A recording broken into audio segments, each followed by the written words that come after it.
আসসালামু আলাইকুম সুপ্রিয় শিক্ষার্থীবৃন্দ। যোগাশ্রয়ী প্রোগ্রামিং বা লিনিয়ার প্রোগ্রামিং এর চতুর্থ লেকচার বা শেষ লেকচারে তোমাদের সবাইকে স্বাগতম জানাচ্ছি। তোমাদের সাথে আছি আমি Mohammad Wakil Ahmed Shuvo, founder of Shuvo math solution, এবং একই সাথে জনপ্রিয় অনলাইন প্ল্যাটফর্ম এডুকেশন বাংলাদেশ অর্থাৎ ইবিডি গণিত ডিপার্টমেন্টের হেড হিসাবে কর্মরত আছি। তো চলো আজকে আমরা 4 নম্বর লেকচারটা দেখব। এই 4 নম্বর লেকচার করলে আমাদের বেসিক থেকে শুরু করে ইঞ্জিনিয়ারিং অ্যাডমিশন টেস্ট পর্যন্ত যা যা লাগে সবকিছু কভার হয়ে যাবে। এবং তোমরা যারা গত 3টা লেকচার করছো তোমরা দেখছো আমরা 2 নম্বর লেকচারে একটা গুরুত্বপূর্ণ ম্যাথ করাইছিলাম এবং বলছি এই ম্যাথটা বুঝতে তোমার এই যোগাশ্রয়ী প্রোগ্রামিং এর 70% শেষ। 3 নম্বর ম্যাথ টাইম মানে 3 নম্বর লেকচারে আর কি আমরা আরো কিছু ম্যাথ দেখছি, যে ম্যাথ গুলোর মাধ্যমে আমরা কি করছি, যোগাশ্রয়ী প্রোগ্রামিং এর ইতি টানার পথে চলে আসছি।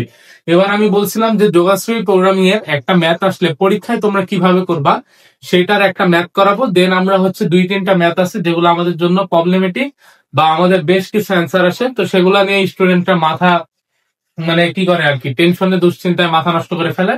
তো সেই ম্যাথ গুলো আমরা সলভ করব। তো কথা না বাড়িয়ে আমরা একটা ম্যাথ সিলেক্ট করছি যে একটা ফুল ম্যাথ কিভাবে করাবো।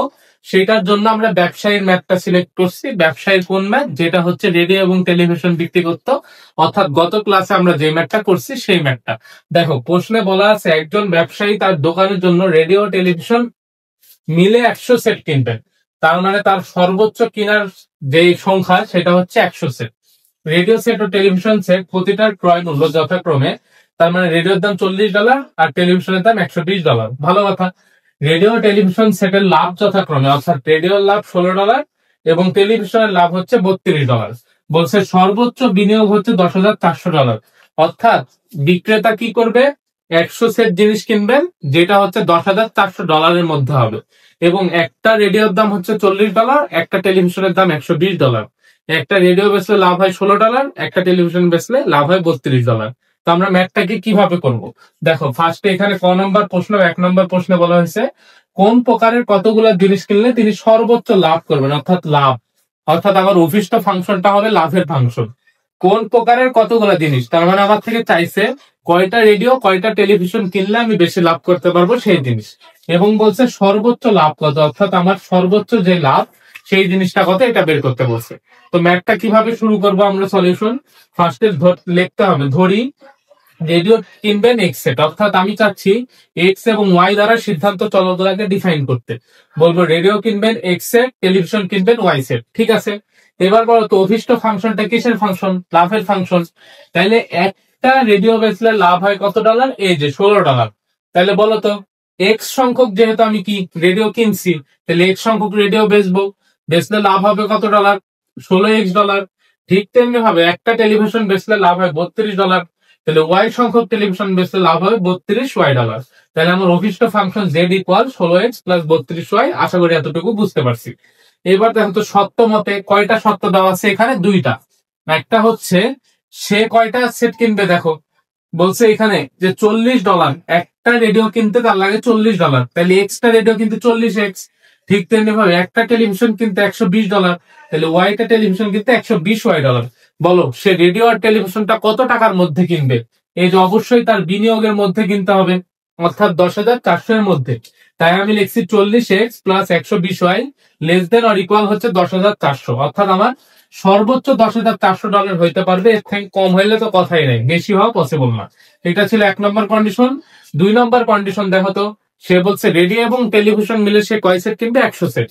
তার মানে x set radio y set television, এই দুইটা সামেশন হবে 100 সমান অথবা 100 থেকে ছোট, অর্থাৎ সর্বনিম্ন সে কিনবে কতটা, 100টা, বা 100 থেকে, আচ্ছা সরি, বলছে যে 100 ছোট অথবা 100 থেকে কি সমান। তার মানে কি আমার এখানে বলছে যে দেখো 100টা সেট কিনবেন, তাহলে 100 সেট কিনলো তার থেকে কমও কিনতে পারে, এই আমার কন্ডিশন।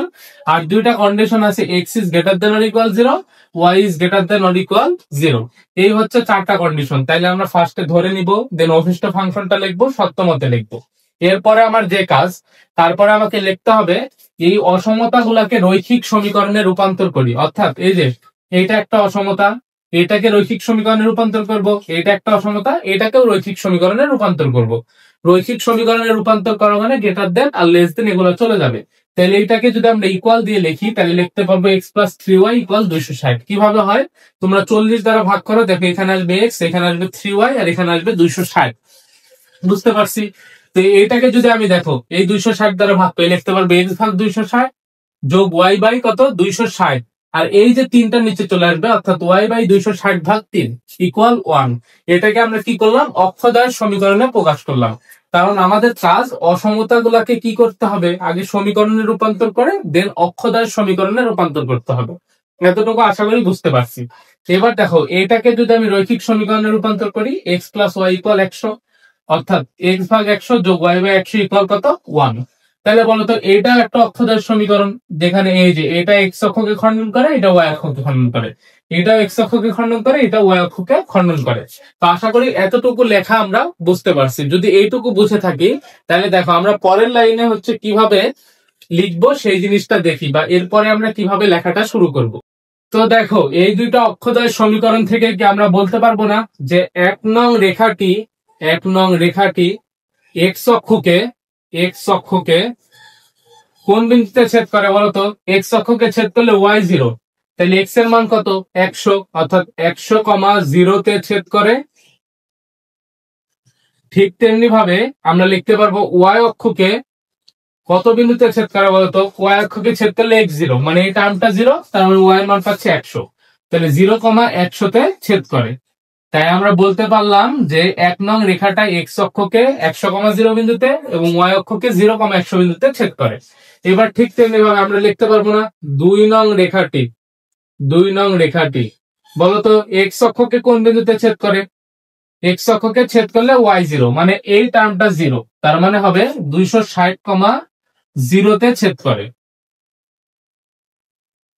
ঠিক তেমনি ভাবে ওয়াই অক্ষকে কোন বিন্দুতে ছেদ করে, ওয়াই অক্ষকে ছেদ করলে দেখো এক্স এর মান 0, মানে এই টার্মটা 0, তাহলে হবে যে এইখানে দেখো এটা উল্টায় যাবে, তার মানে ওয়াই এর মান আসবে হচ্ছে 0,3/260 বিন্দুতে।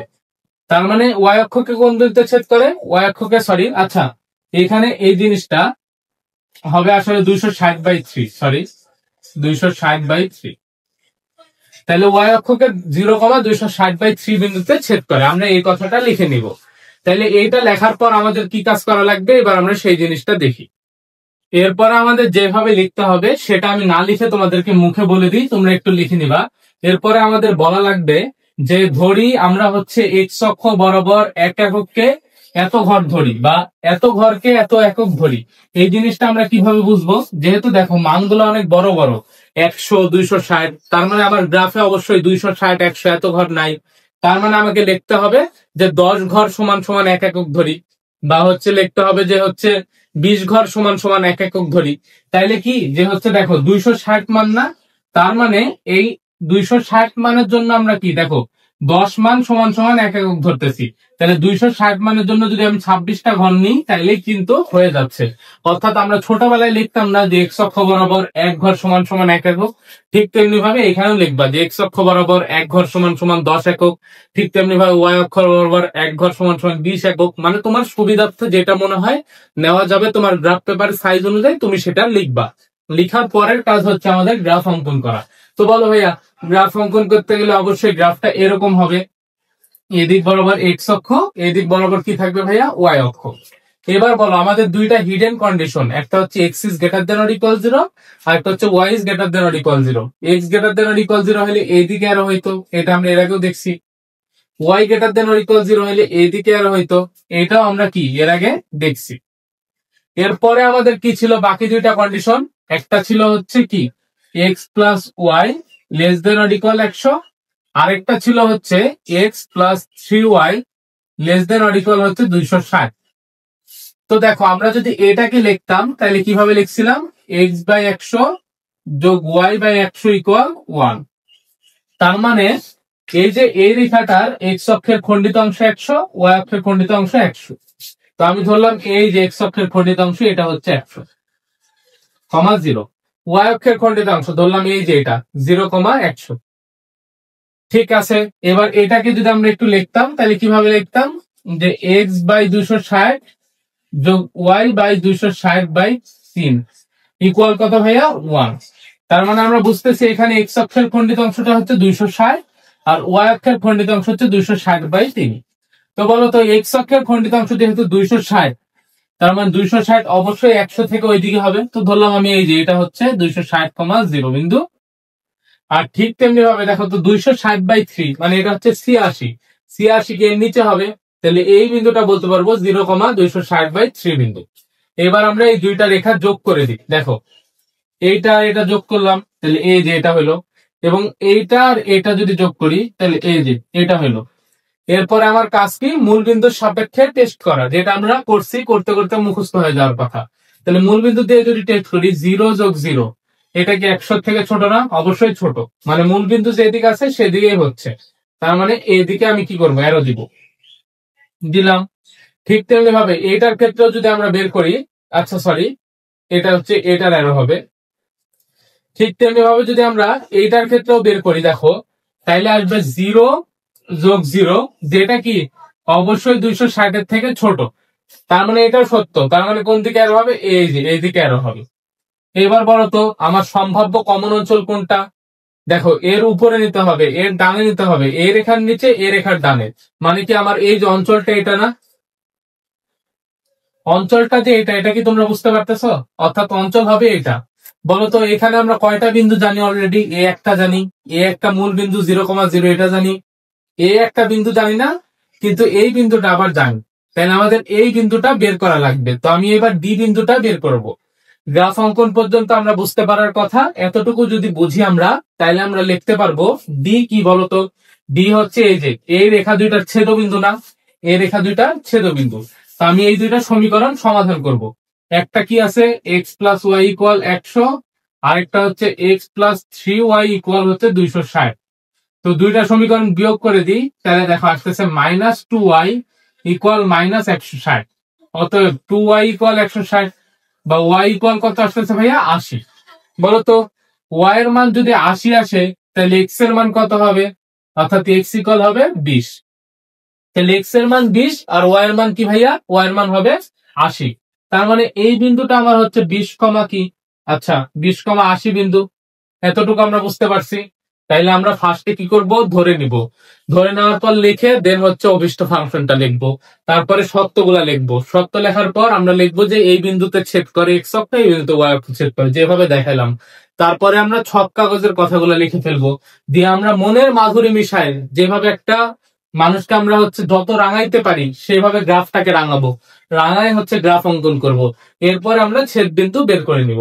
অর্থাৎ লিখবো যে ডি বিন্দুটা 1 এবং 2 এর ছেদবিন্দু, অর্থাৎ ক্যালকুলেশন করে এভাবে বের করে নিব। অতএব ডি বিন্দু 20,80। এতটুকু বুঝতে পারার কথা। তো চলো আবার এটাকে আমরা মুছে ফেলি। মুছে দিয়ে এবার আমরা দেখব কোন বিন্দুর জন্য জেড এর মান সর্বোচ্চ লাভ হয় বা সবচেয়ে বেশি হয়। তাহলে বলো আমাদের জেড কি ছিল? অভিষ্ট ফাংশন জেড কি ছিল? 16x + 32y। তাহলে আমি এই যে এখানে লিখলাম, অতএব জেড ইকুয়াল 16x + কি 32y। আচ্ছা এতটুকু বুঝছি। এখন আমাদের বিন্দুগুলা কি কি আমি আগে লিখে নিই। বিন্দুগুলা কি কি দেখো, একটা বিন্দু হচ্ছে 100,0, 100,0। আরেকটা বিন্দু হচ্ছে 20,80।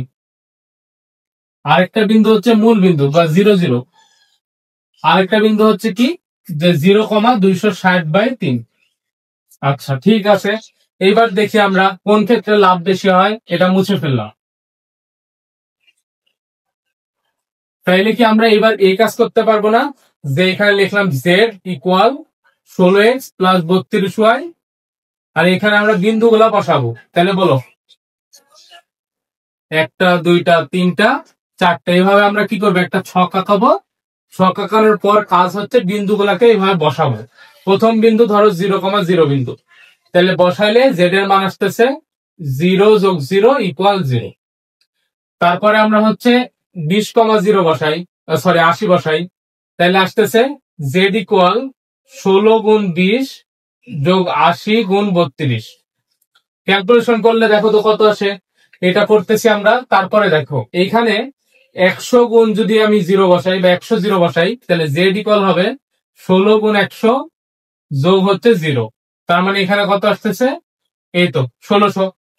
এরপরে আমরা যদি ওই বিন্দু বসাই, অর্থাৎ 0,260/3 বসাই, তাইলে হবে দেখো জেড এর মান 0 যোগ 32 গুণ 260/3। তাহলে এটার মান আর এটার মান আমরা একটু বের করি। দেখো এখানে 16 গুণ 20, তার মানে আসতেছে 0, এখানে 0 0, 6 2 12 2 হাতের 1, 2 1 2 আর 1 3, তার মানে 320। 320 যোগ 80 গুণ 32, তার মানে 0, আর 2 গুণে 16, 0, এখানে 3 আসতে 24। ক্যালকুলেশন করলে আসে 2560।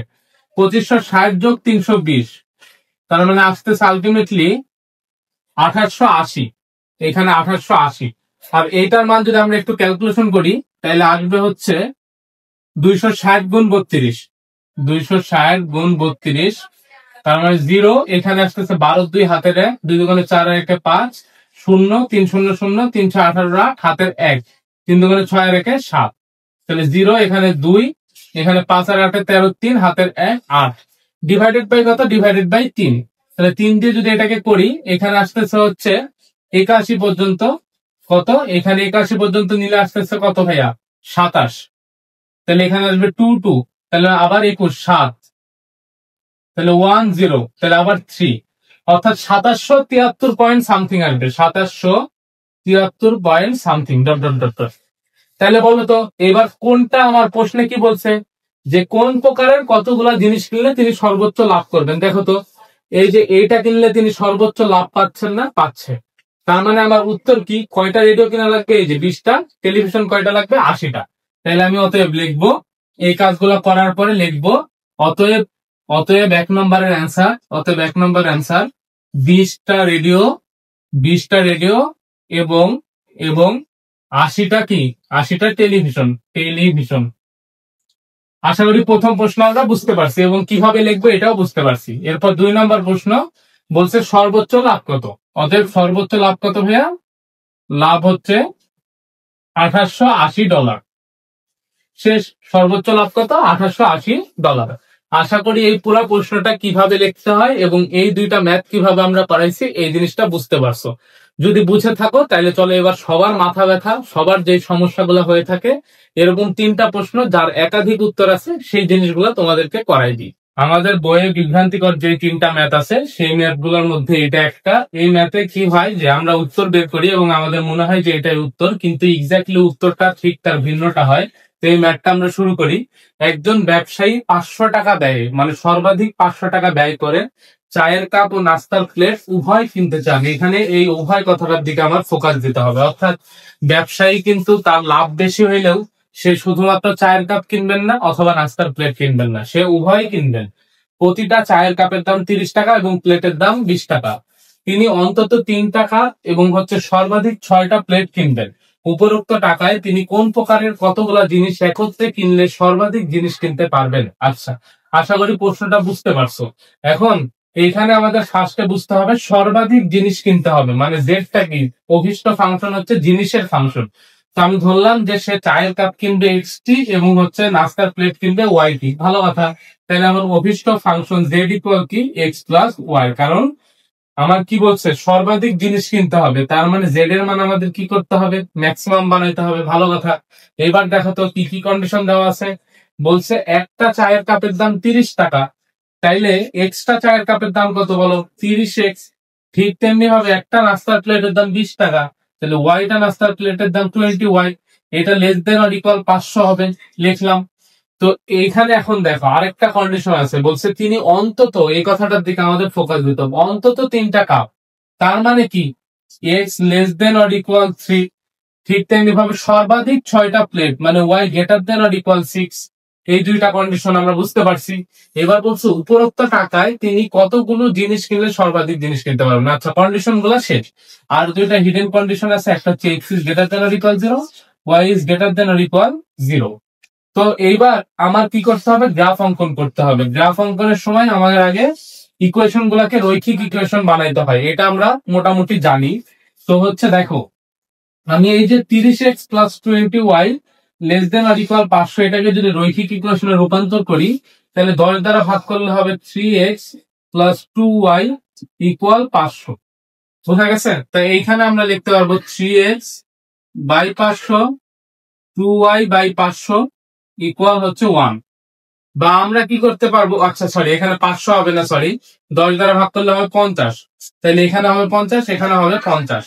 তাহলে এক্স এর মান আমরা লিখতে পারবো 50/3 যোগ ওয়াই এর মান আমরা লিখতে পারবো 50/2 বা 25। আচ্ছা, তাহলে আমি এখানে বলতে পারবো এই যে এইটা হচ্ছে এক্স অক্ষের খণ্ডিত অংশ 50/3, 0 বিন্দু, আর এই যে এই বিন্দুটা হবে 0,25 বিন্দু। তো এটাকে যদি আমি যোগ করি তাহলে আমার এই 1 নং রেখাটা কি হয়ে যাবে, আমরা পেয়ে যাব, বা আমাদের যে খণ্ডিত অংশের সমীকরণ সেটার যে গ্রাফ সেটা আমরা বের করে ফেলবো। এরপর দেখো দুইটা কন্ডিশন কি ছিল, x greater than or equal 0, তখন কোন দিকে অ্যারো, এই দিকে arrow, y greater than or equal 0 হলে এই দিকে অ্যারো দিতাম। আমরা এই দুইটা অ্যারো দেওয়া দিয়ে ফেলছি। এইবার আমাদের এই অক্ষদ্বয় খণ্ডিত অংশের জন্য অ্যারো দিতে হবে। তাহলে মূল বিন্দু দিয়ে টেস্ট করি, 0 যোগ 0 যেটা কি 500 থেকে ছোট, তার মানে সত্য, মূল বিন্দু বাসায় সত্য পাচ্ছি, তাহলে কোন দিকে অ্যারো হবে ভাইয়া, মূল বিন্দুর ঠিক দিকে অ্যারো হবে। এরপরে দেখো আমাদের ছিল কি x is less than or equal 0, তাইলে আমরা sorry less than or equal কি 3, তাহলে আমরা যদি এটা লিখি তাহলে এটাকে ওয়াই অক্ষের সমান্তরাল সমীকরণ, মানে এই যে এটা x is less than or equal 3 বা রৈখিক সমীকরণ নিলে আমি বলতে পারবো এক্স ইকুয়াল 3। এবার যদি আমরা মূল বিন্দু বাসায় টেস্ট করি তাহলে 0 অবশ্যই 3 এর থেকে ছোট, মানে সত্য, তাহলে কোন দিকে অ্যারো হবে, মূল বিন্দুর দিকে অ্যারো, অর্থাৎ এই যে অ্যারো দিয়ে দিলাম।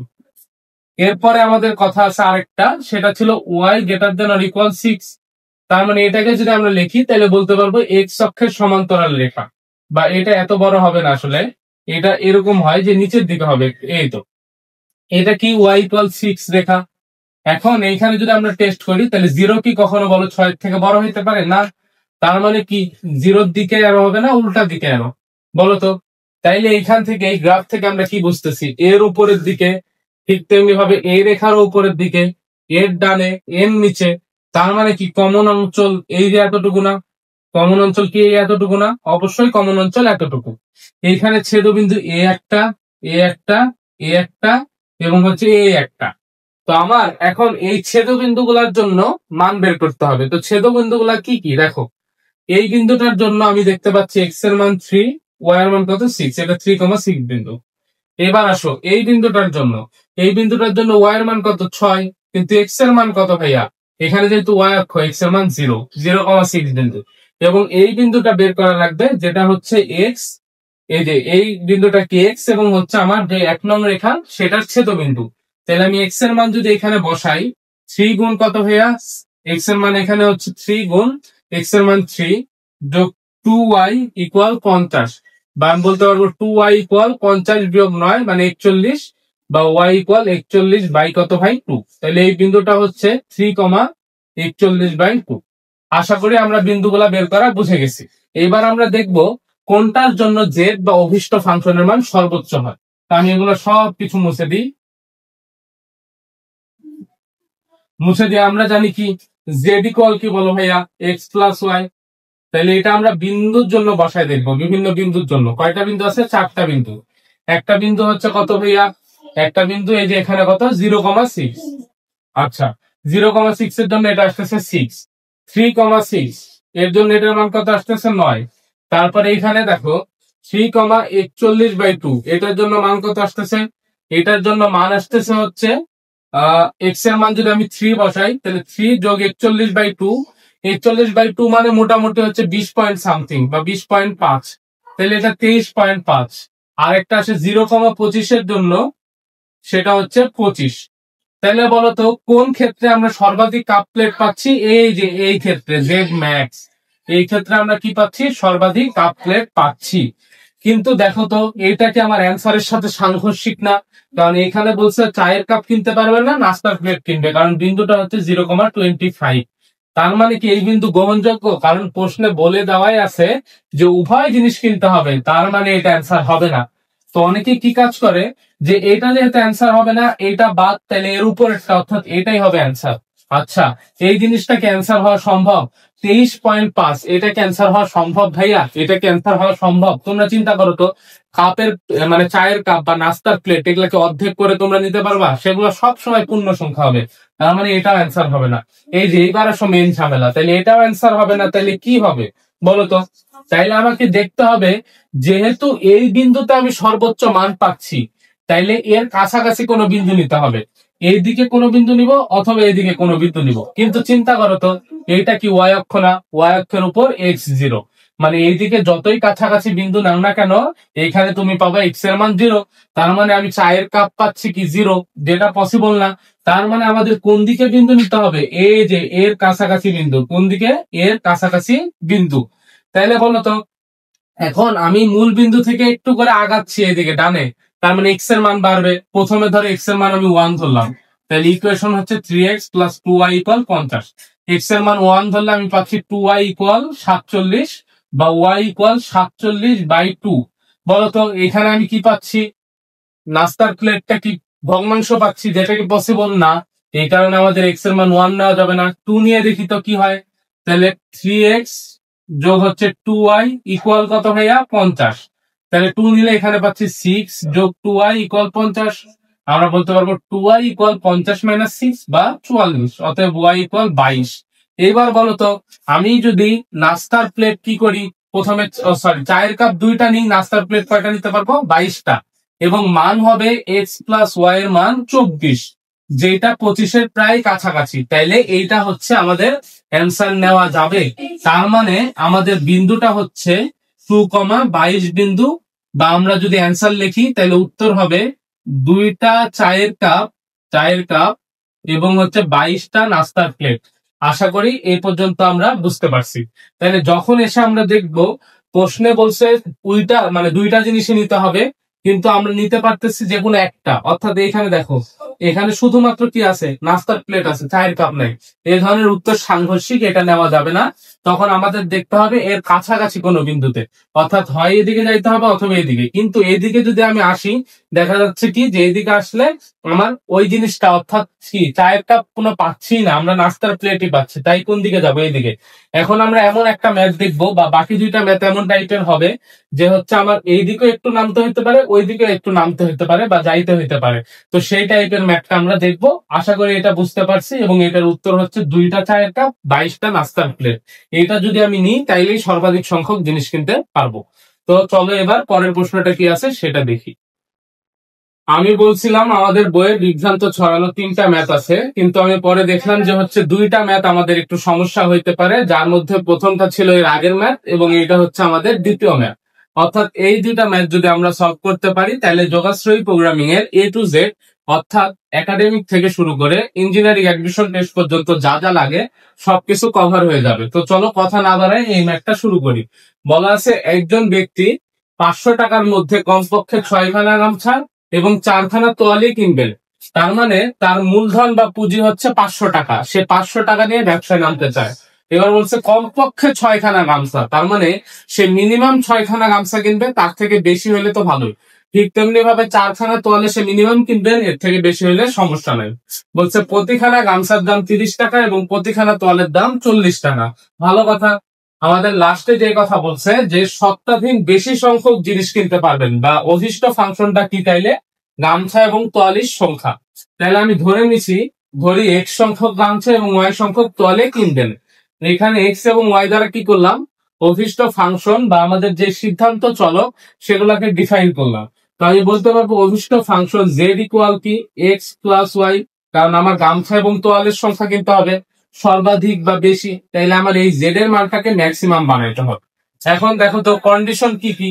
বলছে একটা গামছার দাম 30 টাকা, তাহলে এক্সট্রা গামছার দাম 30x। ঠিক তেমনি ভাবে একটা তোয়ালের দাম 40 টাকা, তাহলে ওয়াইটা তোয়ালের দাম 40y, যেটা কত হইতে হবে? <= 500 হইতে হবে। আশা করি এটা বুঝতে পারছি। এর পরের কথা দেখো, বলছে যে কমপক্ষে 6খানা গামছা, তার মানে x <= 6। ঠিক তেমনি ভাবে 4খানা তোয়ালা কমপক্ষে, তাহলে এখানে লিখতে পারবো y <= 4। আর দুইটা হিডেন কন্ডিশন, x <= 0, y <= 0। তো এই 5টা শর্ত আমরা আশা করি বুঝতে পারছি। এর পরের কাজ কি ছিল আমাদের? যোগাশ্রয়ী প্রোগ্রামিং এর লেখচিত্র অঙ্কন। তো লেখচিত্র অঙ্কন করতেছি। এটা x অক্ষ, এটা হচ্ছে y অক্ষ। এটাকে যদি আমি লিনিয়ার ইকুয়েশন বানাই, তাহলে লিখতে পারবো 30x + 40y = 500। সর্বসাকল্যে আমি এখান থেকে লিখতে পারবো x / 50/3 যোগ y / কত, এখানে লিখতে পারবো আমরা যদি এটা দ্বারা ভাগ করি তাইলে হচ্ছে দেখো এখান থেকে এইভাবে লিখি তাহলে তোমাদের সুবিধা হবে যে 30x ডিভাইডেড বাই 500 যোগ 40y ডিভাইডেড বাই 500 ইকুয়াল 1। তো লেখা যায় এখান থেকে এটা কাটাকাটি করলে x ডিভাইডেড বাই 50/3, এখান থেকে এটা কাটাকাটি করলে y ডিভাইডেড বাই 50/4 ইকুয়াল 1। তার মানে এই যে এতটুকু এই বিন্দুটা কত 50/3, 0। ঠিক তেমনি ভাবে এই বিন্দুটা 0,50/4। এখন আমাদের কাজ কি এইটার হচ্ছে অ্যারো চিহ্ন দেওয়া। তাইলে আমরা মূল বিন্দু দিয়ে যদি টেস্ট করি পাচ্ছি 0 যোগ 0 যেটা কি 500 থেকে ছোট, অর্থাৎ মূল বিন্দুর দিকে কি হবে অ্যারো চিহ্ন হবে। আমি মূল বিন্দুর দিকে এই যে অ্যারো দিলাম। তারপরের দুইটা কন্ডিশন কি x ইকুয়াল 6 এটাকে লিনিয়ার ইকুয়েশন নিলে তাহলে y অক্ষের সমান্তরাল লিখলাম। এবার বলো মূল বিন্দু দিয়ে যদি আমি টেস্ট করি এটা মূল বিন্দু তাহলে 0 কি কখনো 6 এর থেকে বড় হতে পারে না, তার মানে মিথ্যা, অর্থাৎ মূল বিন্দু বসায় মিথ্যা পাচ্ছে। তাহলে কোন দিকে হবে এই দিকে মূল বিন্দুর বিপরীত দিকে। সো y ইকুয়াল 4 এটা অনুসারে তাহলে আমি বলতে পারবো এই যে এটা y ইকুয়াল 4। এখন বলতো মূল বিন্দু বসায় যদি আমি টেস্ট করি পাচ্ছি 0 গ্রেটার দেন অর ইকুয়াল 4, এটা কি সত্য মিথ্যা। তাইলে আমি কি পাচ্ছি মিথ্যা হওয়ার কারণে মূল বিন্দুর দিকে অ্যারো না হয়ে উপরের দিকে অ্যারো দিলাম। এবং আমাদের বাকি দুইটা যে কন্ডিশন সেটা হচ্ছে একটা এদিকে যখন y greater than or equal 0 আর এদিকে হবে x greater than or equal 0। তো এই যে এই কন্ডিশনটা যদি আমরা অ্যাপ্লাই করি দেখো তো এখানে আমার হচ্ছে যে অনুকূল অঞ্চল সেটা কোনটা এই রেখার এদিকে এর ডানের দিকে এর উপরের দিকে এর উপরের দিকে এবং হচ্ছে এর নিচে। তার মানে আমি দেখো এখান থেকে অনুকূল যে অঞ্চলটা পাচ্ছি সেটা হচ্ছে কিন্তু এই যে এতটুকু। অনুকূল অঞ্চলটা আমার কতটুকু ঠিক এতটুকু। এই জিনিসটা তোমরা বুঝতে পারছো কিনা একটু জানাও যে আমার অনুকূল অঞ্চলটা হচ্ছে ঠিক এতটুকু। তাইলে বলো এখানে আমরা কয়টা বিন্দু পাচ্ছি এই যে একটা এ একটা এবং এ একটা। আমাদের কাজ এই তিনটা বিন্দু বের করে নেওয়া। তো বলো এই যে এই বিন্দুটা এটা কি এই যে y ইকুয়াল 4 আর x ইকুয়াল 6 এই দুইটার ছেদ বিন্দু, তার মানে এটা বলতে পারবো 6,4 বিন্দু। তাহলে এই বরাবর যেহেতু যাচ্ছে এবং এটা যেহেতু কি x ইকুয়াল 6 তার মানে এখানেও হবে 6। তাহলে বলো তো এটা কি এই যে এই রেখা এবং এই রেখার ছেদবিন্দু। তো এই রেখাটা কত ছিল actually 3x plus 4y equal ছিল 50। এখানে x এর মান যদি আমরা বসাই তাহলে পাচ্ছি 3 6 18 যোগ 4y ইকুয়াল কত 50। তার মানে বলা যায় যে হচ্ছে y ইকুয়াল 32/4 বা আমরা যদি কাটাকাটি করি পাবো 4 আসতে 32, তার মানে 8, অর্থাৎ এই বিন্দুটা হচ্ছে 6,8। এই বিন্দুটা আমরা কি করছি বের করে ফেলছি। এবার দেখো আমাদের যে এই রেখাটা এবং হচ্ছে এইটার ছেদবিন্দু হচ্ছে এটা, তাইলে এখানে কি y ইকুয়াল 4, তাইলে আমরা কি বসাইতে পারবো না 3x প্লাস 4y ইকুয়াল 50। তাহলে 4 আর 4 16, অতএব 3x ইকুয়াল 50 মাইনাস 16 অর্থাৎ 34। তার মানে x এর মান পাচ্ছি আমরা 34/3, অর্থাৎ এই বিন্দুটা হচ্ছে 34/3,4। আমাদের তিনটা বিন্দু বের করা শেষ। এবার আমরা দেখব কোন বিন্দুর জন্য আমাদের z এর মান বা অভিষ্ট ফাংশনের মান আমরা সর্বোচ্চ পাই। তো চলো এটা মুছে দিই। এবার দেখো তাহলে আমরা এখানে লিখতে পারবো z equal x plus y।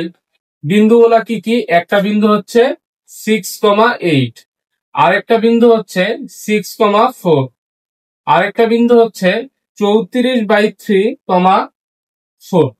তো এই বিন্দুর জন্য বসাই যদি তাহলে পাচ্ছি 14, এটার জন্য বসাইলে পাচ্ছি 10, আর এইখানে আমরা পাচ্ছি হচ্ছে 34/3 মানে যেটা 11.33 আর যোগ 4 মানে 15.33। তাহলে বলো তো এইখানে আমার এইটার মান আমরা পাচ্ছি কি ম্যাক্সিমাম, কিন্তু এই অ্যান্সারটা কি গ্রহণযোগ্য হবে কিনা। আমাদের এখানে দশমিক আসছে, বলো গামছা বা তোয়ালে এটা কি পূর্ণ সংখ্যা না পূর্ণ সংখ্যা। এটা কি কখনো খণ্ডিত অংশ বা ভগ্নাংশ হওয়া পসিবল? মানে তুমি কি দোকানদারকে গিয়ে বলতে পারবা যে একটা গামছা আপনি 3 টুকরা করে এক খন্ড আমাকে দেন বাকি 2 খন্ড আপনি রেখে দেন? কখনোই বলা যাবে না।